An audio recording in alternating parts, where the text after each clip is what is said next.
Tété. Oh là là. Oh là là. Oui, mes chaussures, elles sentent le chat, je pense. Miss Mignette, prise 2. Salut, déjà merci beaucoup d'être venu et de prendre le temps de répondre à ces petites questions. Est-ce que vous pouvez rapidement vous présenter en une phrase? Du coup, moi, c'est Léa et je suis la guitariste de Miss Mignette. Et moi, c'est Marine ou Malice, ça dépend à qui je m'adresse. Et je suis la chanteuse. Et est-ce que maintenant vous pourriez présenter le groupe? Du coup, nous, on s'est formés il y a 2 ans. On a fait 1 an de reprise pour se mettre tous ensemble. Et puis après, on a fait de la musique ensemble. Puis après, on a trouvé Marine, la chanteuse, et ça a été le match parfait. Et on s'est dit, on peut faire des trucs de dingue avec elle. On s'est super bien entendus. On avait tous une vision qui était la même. Et du coup, ça fait 1 an qu'on fait des reprises ensemble. Et on a sorti nos 2 singles. Et voilà. Et on a des styles de cow-boy aussi. Trop chouette. Et est-ce que vous pouvez un peu nous expliquer ce nom de groupe? T'expliques ou j'explique? Vas-y. Ok.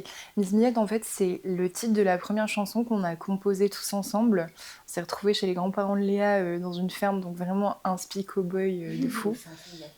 Voilà, et en fait, c'est tout simplement le titre de notre première compo. Ça nous tenait tellement à cœur. Le moment était tellement incroyable quand on a trouvé notre son ensemble qu'on s'est dit, bah, en fait, il faut que ce soit notre nom de groupe. C'était évident. C'est ça, du coup, notre émission s'appelle Miss Mignette de Miss Mignette. Voilà. Trop bien. Et du coup, vous avez fait une formation audiovisuelle. Est-ce que vous trouvez que justement ça influence un peu votre musique? Mais Léa, elle a chopé vraiment le côté com. Moi, je suis dans une formation où je fais à la fois du clip, de la réal live, tout ça. Et de base, en fait, j'ai intégré la formation, j'ai intégré mon école parce que je faisais de la musique et que je voulais comprendre comment être devant et derrière la caméra. Donc, c'est vraiment... L'audiovisuel n'a pas seulement aidé, en fait, c'était un peu un but premier d'être aux manettes aussi. Donc, ouais, carrément. Et du coup, est-ce que vous pouvez nous expliquer un peu la formation de ce groupe, comment ça s'est fait, ensuite dans un second temps avec la rencontre, etc. Je te laisse expliquer parce que t'étais là avant moi. En fait, on a commencé le groupe parce que dans notre école à 3S, il y avait un club musique. Ok. Et donc, du coup, il y a plein de gens qui venaient faire des jams et tout. Et au final, au fur et à mesure de l'année, il y en a plein qui sont partis. Et on est 4 à être restés au début. Et on s'est super bien entendus. On a commencé à faire des reprises ensemble, tout ça. Et puis à un moment, on s'est dit, bah, il nous faut une chanteuse.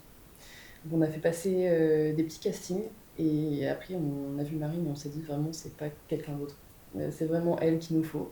Et après, elle a intégré le groupe. Et donc, on était avec dans une formation à 5. Et après, on est passé à 4. Et aujourd'hui, on est 4. Il y a le batteur qui s'appelle Erwan, Thomas à la basse, moi à la guitare et Marine, du coup, au chant. Trop bien. Et du coup, pourquoi ce style de cow-boy? Alors, parce que du coup, moi, j'ai grandi dans une ferme avec des chevaux et tout ça. Et quand j'étais petite, mon rêve, c'était d'être un cow-boy ou une rockstar. Et du coup... Mais t'es devenu les deux. Et voilà, et donc le fait que la première chanson qu'on ait composée, Miss Miette, ce soit à la ferme, chez moi, au fin fond de la campagne.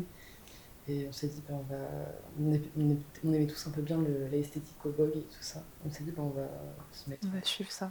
C'était vraiment dans la vibe du moment aussi. On a composé notre premier son au milieu des vaches, littéralement. Dans un chai, il y avait une porte ouverte, c'est une porte baie vitrée, il y avait vraiment le chant des vaches. Trop bien. C'est venu d'ici et ça nous a pas quittés. Et après, on a aussi le petit logo qui est un poisson. Ah oui. Je sais pas si vous voyez l'aquarium de La Rochelle. Et en fait, c'est qu'on a composé le premier son Miss Mignette, et puis après, moi, je les ai emmenés visiter l'aquarium à La Rochelle. Et on s'est mis sous, je sais pas si vous voyez comment c'est fait, mais il y a un endroit où on se met dessous, il y a tous les poissons qui sont au-dessus. Ok, trop bien. Et ce jour-là, on a fait un pacte. En dessous de l'aquarium. Ouais, en dessous de l'aquarium. On s'est dit qu'on allait réussir à vivre de la musique ensemble. Donc c'est pour ça qu'on a sorti le logo poisson. Ça avait de base, on est des cow-boys de plage. Du cow-boy. Beau mélange. Exactement. Du coup, tu chantes en anglais. Est-ce que tu savais déjà parler avant ou c'est vraiment à cette occasion que tu as appris? Non, en fait, j'ai fait une formation d'anglais avant. J'ai fait une licence d'anglais avant et je l'ai fait spécifiquement pour pouvoir mieux écrire parce que j'ai toujours écrit en anglais. Et en fait, j'ai intégré la formation pour pouvoir avoir un maximum d'outils. Et j'ai même fait un Master 1 en MEF, donc pour Oui, ok. devenir enseignante d'anglais. Au final, je l'ai abandonné parce que je voulais vraiment faire de l'audiovisuel. Mais oui, en fait, j'ai toujours écrit en anglais. Ok. Et ça a été naturel pour toi d'écrire Oui. directement Bah, je dirais c'est un peu étrange parce que j'ai toujours eu plus de facilité d'écrire en anglais alors que c'est pas ma langue maternelle.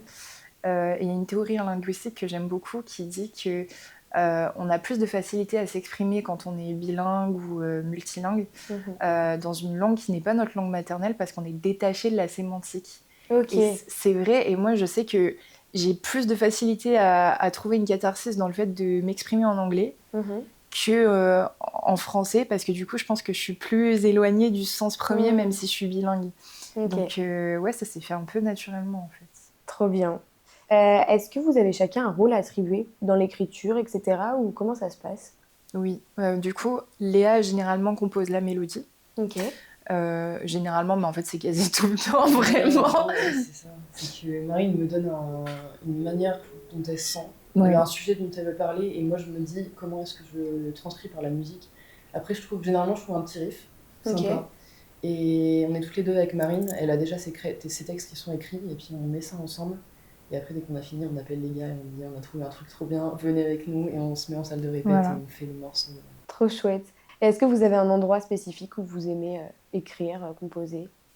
Alors, personnellement, vu que j'écris les textes, je sais que je peux pas écrire les textes en étant assise à une table. Je peux pas aller dans un coffee shop et commencer à écrire en écoutant de la musique, c'est impossible. Je suis obligée de marcher. Ok. Donc, je pars en rando, j'habite à côté du banc de Vincennes, je vais dans le bois de Vincennes. Enfin, j'ai besoin de marcher pour écrire et j'écris au fur et à mesure que sur du papier. Donc, en fait, je m'assois sur des bancs, puis Ok. après, j'écris dans mon carnet. Génial. Et après, je sais pas où tu composes, toi. Moi, j'ai des moments où je me dis j'ai un truc dans la tête et je prends ma guitare et je le fais, mais c'est vraiment des petits éclairs de. Ou alors, des fois, c'est juste Marine qui me dit j'ai écrit ça et elle m'explique un peu le truc et je me dis ah ouais. Du coup, je prends ma guitare, j'essaie des trucs et je me dis ça me fait ressentir ce qu'elle m'a dit. Et... C'est trop bien. Ok. Et justement, vous avez fait quand même vos premières scènes il n'y a pas si longtemps. C'est quoi vos premières impressions? Comment ça se passe? L'avant, l'après, le pendant? Ah, c'est génial parce qu'on sort vraiment d'une scène là, donc c'est vraiment à chaud. Non, c'est incroyable. C'est vraiment le truc qu'on veut faire. Genre, tout ce boulot, c'est juste pour monter sur scène en fait.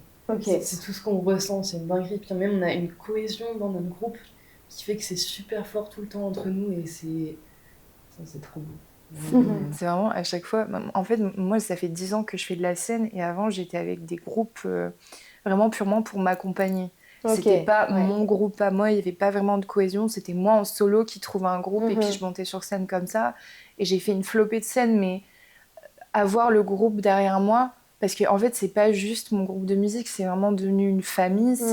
On a un esprit d'équipe, c'est vraiment particulier, c'est quelque chose qui est hors du commun. Et à chaque fois que je monte sur scène, je les sens derrière moi et je me retourne et je fais mais c'est un level d'amour qui est incroyable.